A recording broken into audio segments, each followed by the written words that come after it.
Max can't show his face today. He made a mistake. Well, a lot of you guys pointed out that I was wrong, that Lindbergh 64 Ram Charger Polar I have is not the old Johann kit, although it does seem to share the Johann, well, sort of a version of the Johann runner tree protection, but it was different than the one I'd seen the pictures of on the Johann kits, which makes me think maybe they kind of were inspired by it, but did something that wouldn't get them in trouble with it. Now I'm on the road. I'm in Puerto Rico, San Juan, Puerto Rico, and actually Viejo San Juan, Old San Juan. And so I'm not, I don't have any of my editing software with me or anything, so this is just going to be a raw feed. So I think I'll try and get some pictures of that, maybe talk about it on the live stream on Saturday, which I am hoping to hold.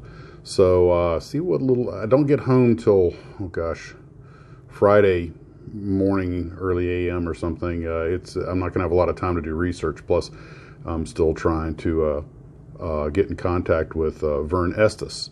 Vern Estes and his wife Gleda, who they started Estes back in, well, I think it kind of started doing it in '58, but it became a business. They built their real enterprise in 1960-61 was when they moved and built their own facility. So, but he's 91 and he's still around, and I believe so is his wife. So they have a website. So I went ahead and emailed him about possibly, using some footage I found online. If you want, there's about a 3-minute video, some old basically home movies of Estes when they were first setting up their new factory. And Vern and his friends and his wife, they built the place with their own 2 hands. I mean, it literally shows Vern out there laying bricks and everything, and shows Mabel, the machine that they use to make the engines. It's going to really be an interesting report. Fortunately, it's pretty well documented. So it's going to take a while to get that together because a lot of information out there, and you have to figure out, what's worth putting in and when are you getting into too much minutia.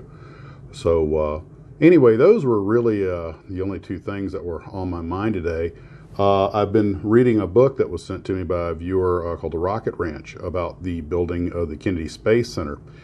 And it kind of got me to thinking about something. One type of model we've never talked about are architectural models. And I'm sure we've all seen them. And at first, when I was a kid and I was building models, I saw these architectural models. I didn't think much of them because it's just a house. But then I realized this is not only a handmade perfect rendition of a structure, but it's very robust. Architectural models have to be very rugged because by their nature they get moved around a lot to show to people. And I don't know anything about making architectural models. And I don't mean like movie prop buildings. I mean actual architectural models, which apparently are extremely specific. Maybe some of you guys know something about that. And what got me thinking about that was I was reading this book, Rocket Ranch, about the building of the Kennedy Space Center down at Cape Canaveral, Florida. And quick side note, there's technically no such place as Cape Kennedy. It's Cape Canaveral, and the Kennedy Space Center is on Cape Canaveral. People say Cape Kennedy, but that's actually a misnomer.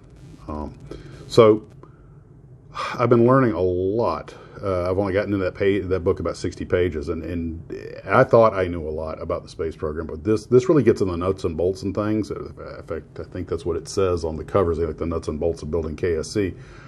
And it's been an eye-opener. I knew they had a lot of facilities down there, and I was thinking, man, if you tried to make an actual accurate architectural model of Kennedy Space Center, I thought, well, you'd have the vehicle assembly building, the launch pads like the Launch Umbilical Tower I'm working on, and the launch facility, the stuff we all see. But then it turns out there's all these other facilities out there that, and some of them were underground underneath the launch pads. Now, I've been on the tour. I've been down Missile Row and seen what the remnants of these things, and seen some of these igloo-shaped bunkers they have, which are impressive. I did not appreciate how involved these things were, and how much underground stuff there was down there, and how many different facilities and structures. And you start to realize that the Kennedy Space Center is a whole lot more complicated than I ever realized. It gets into how they built buildings for miles away for just telemetry antennas and everything else, and I'm like, whoa. And this is back in the days when memory cores were hand wound. They get into the early RCA computers and IBM and stuff, and how all the components were handmade, and how, you know, you get these room-sized computers that had such a tiny amount of memory because everything was. It just, I'll go on all day with that.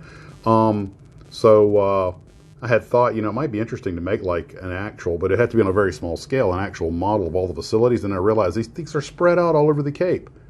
My God, if you made it 1 to 200 scale, it would fill a family living room. Heck, it'd probably fill the front yard.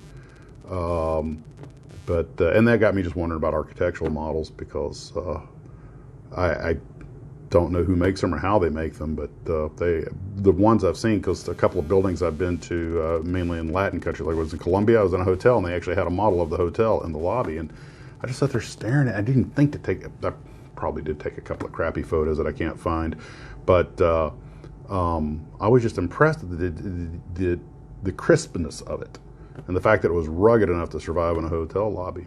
And I don't even know what they make them out of. It didn't look like plastic. In fact, if you notice in the topping video that I put out recently, as I scroll through the catalog towards the end, some of the things there, it has a section on one-off models, and you realize that somebody had to make these master molds and everything so they could shoot these special custom order jobs that sometimes are only, you know, 1 or 2 or 3 things, and some of them were rooms, and one of them was the interior of an airplane that was real big so people could see it. One was a miniature, I think it was a conveyor belt for luggage at a turnstile. It was just, you realize these guys, they can make anything, and it's really impressive. Kind of a interesting blend of Hollywood magic and master modeler skills. So anyway, that's about all I got for right now. I just wanted to say hi, let you know I forgot about you, and guys, I hopefully will be back to getting out some regular content here, maybe Friday. Excuse me, maybe Friday, and have no idea how long it'll take me to get the Estes video completed, but for the moment, I am planning on the live stream on Saturday, good Lord willing, and the river don't rise. So guys, have a wonderful evening. From the frontier of the Max's Models empire down here in the Caribbean nation, or Caribbean island of Barranquin, which is, by the way, quick geography lesson. When you say Puerto Rico is a commonwealth, not a territory, a commonwealth. And Puerto Rico is a commonwealth that's made up of several islands. The big island that San Juan, the city of San Juan, is on, is the island of Barranquin. So, from the edge of the Max's Models frontier on the island of Barranquin in the Commonwealth of Puerto Rico, model on.